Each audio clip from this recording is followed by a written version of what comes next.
Former Minister for Infrastructure Nolan Cox says that the current issues faced with the Moliniere land slippage project are due to poor judgment made by the NDC-led government when they first entered office.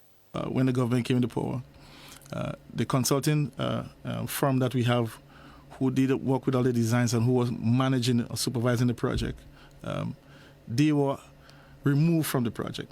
Mm-hmm. All right, they were written and asked to remove from the project. So they were basically fired. Now, they didn't understand what that meant. No, you take away the key person who is going to help, is going to be guiding the contractor to implement the project.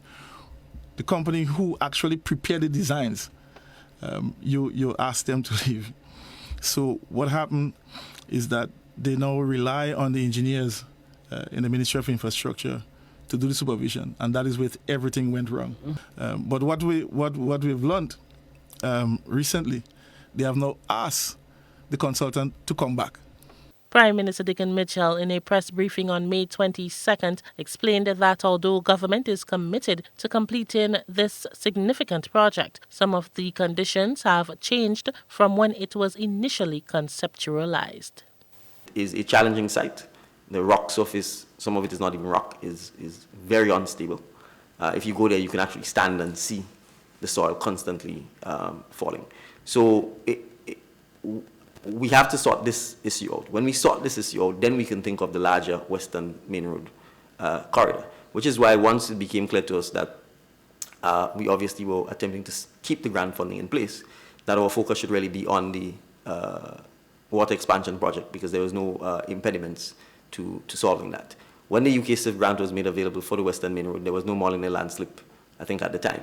And so obviously it was granted and agreed on the assumption that we were just going to do the normal works along the Western Main Road.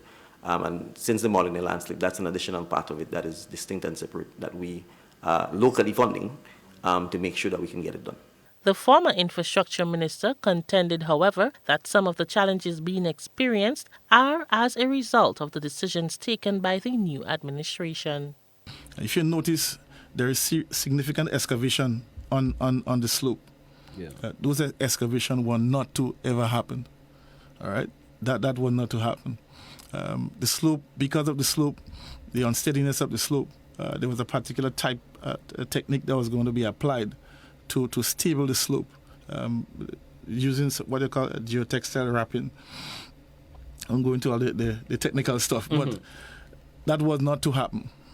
So they started cutting, and the slope became more unstable. And so that is the challenge of the project. The project has significant cost overruns right now. Senator Cox was a guest on GBN's To The Point program on Tuesday. GBN has sought further clarification from key persons involved in the project, but was told that they are presently reviewing the project with government officials, and as such, an interview will need to be rescheduled for a later date. For GBN News, I am Rena Pear Thomas reporting.